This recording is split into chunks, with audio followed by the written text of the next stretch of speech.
So you can see rolling redbreast there, and his fendt, turning the ground over, incorporating the muck and lime, what we put on.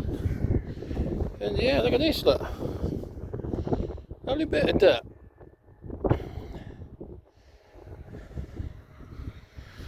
You see my vessel over there, just keep them slightly in front of them. Because we know that everything's got to be incorporated within 24 hours.